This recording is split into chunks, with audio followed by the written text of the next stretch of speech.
Colored leaves, red, yellow, and brown, fluttered past George as he rode behind Woonsack in the long string of Indians and ponies. They were riding north and moving quickly. So many Indians moved along the path that George, who rode near the front of the line, could not see the end when he turned around to look. The farther they went, the more unhappy George became, for with every step Nico took him farther and farther from his home and from Ma and Pa. Even the fluttering leaves seemed like little hands waving goodbye all the day long. No hint of sun shone in the clouded sky, and George shivered from the cold. When Woonsack had given him the new buckskin pants and shirt, they seemed so warm, but it had been summer then, and now a harsh, chill wind blew. When the Indians stopped in a large clearing about noon for a brief rest, George felt glad to stretch his legs. He jumped off Nico and ran around the pony in little circles, trying to get warm. Then Woonsack came to him and removed the extra blanket George had strapped to Nico's back. "Here, little pale-face brother," Woonsack said. "This is how wise Indians keep warm." Then he showed George how to wrap the blanket around himself and tuck in the corners so it would not fall off. "Woonsack must teach you to be Indian. Where you go soon, you will want to be good Indian," Woonsack said. Then he walked away, leaving George to wonder what he had meant. Where could they be taking me that I would want to be a good Indian? I'm the son of a German and proud of it. Why should I want to be a good Indian? Before he had time to do more wandering, the Indians mounted their ponies, and Woonsack motioned for George to get on Nico. They continued to the northwest, on the northward path for hours. George occasionally took a piece of dried venison from his pack and chewed on it. He remembered how strange it had tasted to him the first day with the Indians. Now it tasted as familiar to him as Ma's flapjacks used to taste. When dark began to set in, Woonsack reined in his pony and waited for George. "Little brave warm now?" he asked, putting his hand on the blanket around George's shoulders. "Yes, it is better," George said. George had to admit to himself that the blanket was a wonderful help. He liked the way it cuddled over his shoulders, shutting the cold air away from his body. But he would not admit this to Woonsack. To the to the Indian he said, "Ma used to make me warm jackets from buckskin lined with the wool of sheep. A fellow never felt cold when he wore one of them." Woonsack made no reply, but moved ahead to his place in the long line of Indians. After a ride of 3 days, they arrived late one evening at a large clearing that showed signs of previous encampments. Little piles of charcoal littered the ground, and here and there lay parts of wigwams. Woonsack told George they would be camping there a few days.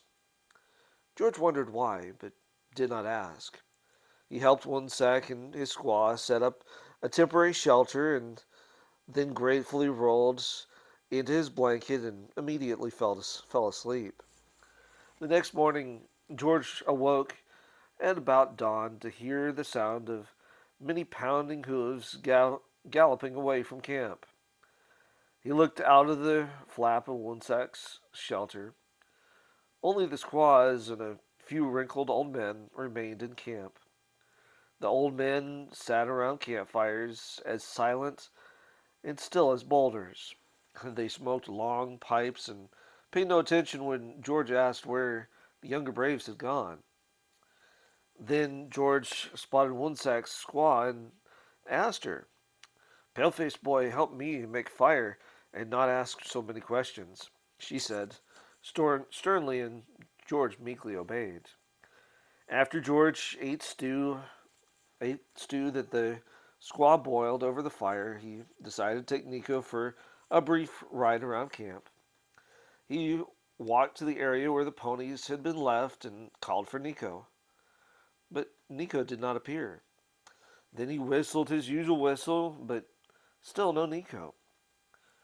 Why, they must have taken Nico with them. Now George felt lonelier than ever.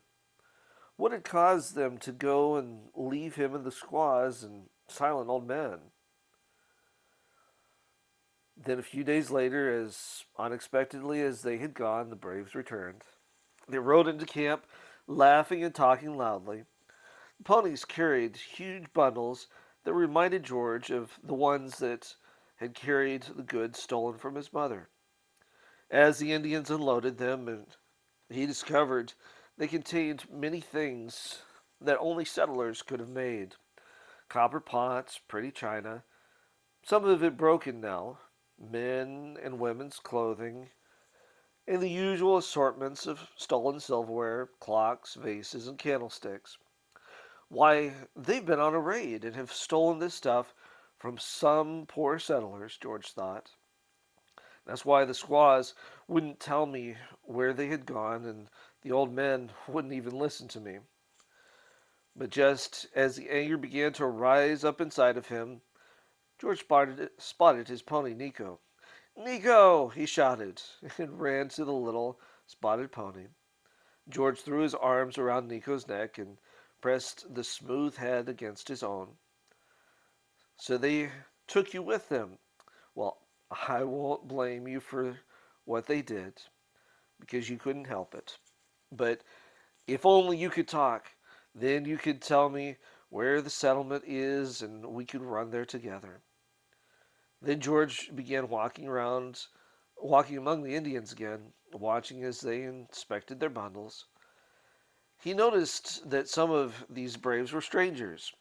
They looked wilder and wore more war paint than the Indians of his camp. He moved closer to these visitors to get a better look and then stopped, horrified. Each of them had scalps hanging from his beaded leather belt. Some of the scalps had short hair attached to them, some had curly hair, others had long, wavy hair flowing from them. George felt sick. He had to stuff his fist in his mouth to hold back the scream of horror that wanted to escape. Then Woonsack stood beside him and led him away. Woonsack had a big bundle in his hand. He pushed it towards George and urged him to open it. But George felt too weak to hold the sack, and it dropped to the ground, spilling out boys' clothes of all kinds that looked to be his size: shoes, stockings, trousers, shirts, and even a sturdy buckskin jacket. "These are for you," Woonsack said, and smiled gently, nudging George. Those stockings, George thought. Some mother worked hard to knit them for her boy, and she worked to make him warm pants and shirts and that jacket. She worked on them for many days and even weeks. Woonsack picked up the jacket and put it around George's trembling shoulders. Suddenly, George was filled with such anger as he had never felt before. He flung the jacket from his shoulders to the ground.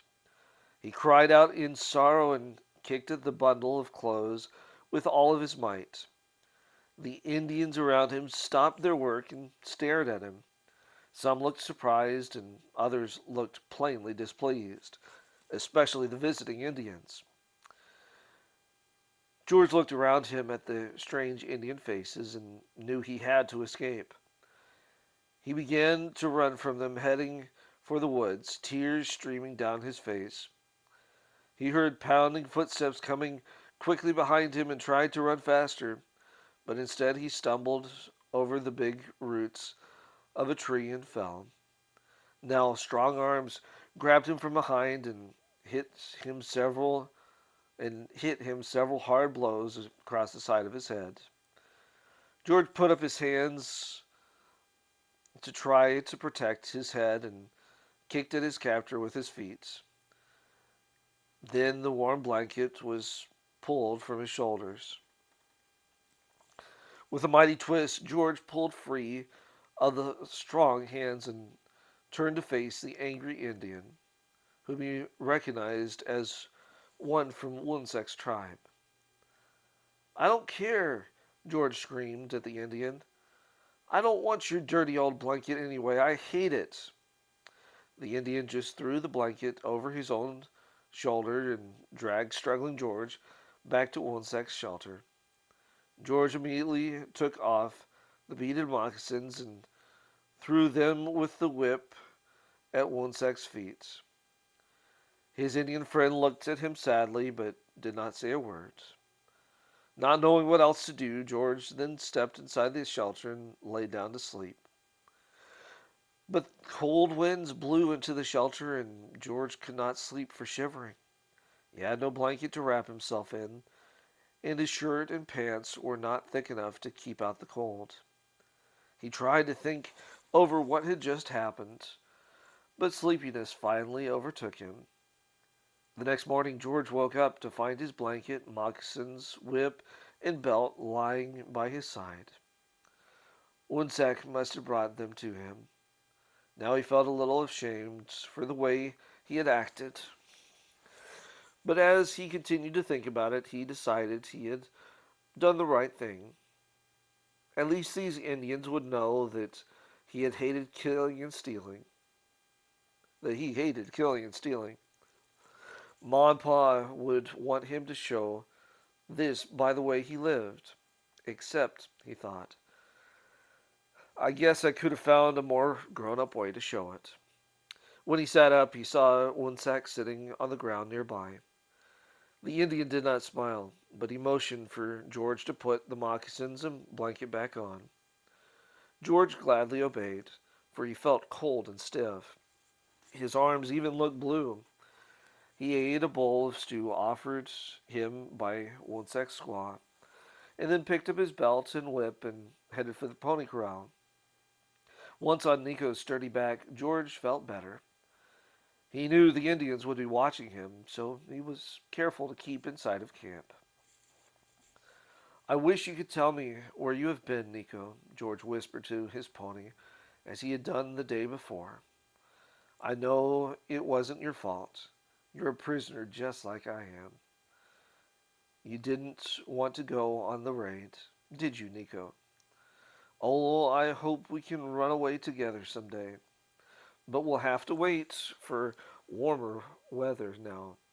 Snow will soon cover the ground, and we couldn't possibly make it then." George was glad to see, when he returned to camp, that the visiting Indians had left. They made him feel like Shep, his dog at home. Every time he saw war paint and feathers, George wanted to snarl and growl. The Indians broke camp again the next morning, and once more George found himself riding miles each day, from sunup until long after sundown. Now Woonsack used the time they traveled to teach George more of the Indian language. They spent long hours together each day, going over and over the Indian words. George learned fast, and soon he could understand almost anything the Indians said to him. And to their surprise, they could understand most of the Indian words he spoke. Sometimes, when he saw George had grown tired of riding, Woonsack would take him aside and point out something interesting in the woods. He showed George how the squirrels stored food in holes of big trees for the winter. He pointed out caves where bears slept and their long winter hibernation. One time he led George to a little lake. Trees had been felled across the water. George looked at the stumps and asked if someone had been there and cut down the trees. "Perhaps a white settler has been here," George thought. "Maybe Woonsack will trade me for some warm blankets or a few animals." "No, little brave," Woonsack said. "No man did this. Look at the right bank of the lake." What George saw was a big mound of branches and dirt with a little animal moving about it. George had never come across such an animal before. Had a tail shaped like a flat shovel, and it was busily working mud into the walls of its lodge. As quietly as a leaf falls, Woonsack crept forward close to the animal. George followed. This must be a beaver, George decided. Pa had told him about beavers and how they built homes and dams across water of mud and tree branches. Little animal is building his own wigwam, Woonsack whispered. He will live there with his family. Once more Woonsack turned and quietly walked back through the trees. George turned to go too, but this time he stepped on a fallen branch and it crackled. George looked quickly at the beaver to see if he had scared it. At once the animal looked up, poised and alert. It eyed George for a second, then dived gracefully into the water. Day after day, the Indian party continued to travel. George grew sore from riding long hours, and when they did stop to rest, once or twice a day, he could hardly walk. At night, after it had grown dark, they hastily made camp, building fires around which they all crowded, trying to get warm. If a hunter had been lucky that day, they ate boiled squirrel or rabbit or turkey roasted over the fire. Sometimes they even had fresh roasted venison. But other days, when luck had been poor, they had to satisfy their hungry stomachs with black dried venison and roots pulled from the forest. George usually felt so tired he would collapse into his blanket as soon as he had eaten and fall asleep. And often he had the same dream. He would see himself running as hard as he could along paths through the woods. After a while, he would come to paths that looked familiar and realized they led to his home settlement. Then through the trees he would spy the smooth peeled logs of Pa's cabin. He'd run toward it and with trembling hands unlatch the wooden yard gates. As he ran for the cabin door, it would start to open. But at this point, George always woke up, realizing that it had been a dream and he still lay in the open air. Shivering from the cold, he would quietly cry himself back to sleep.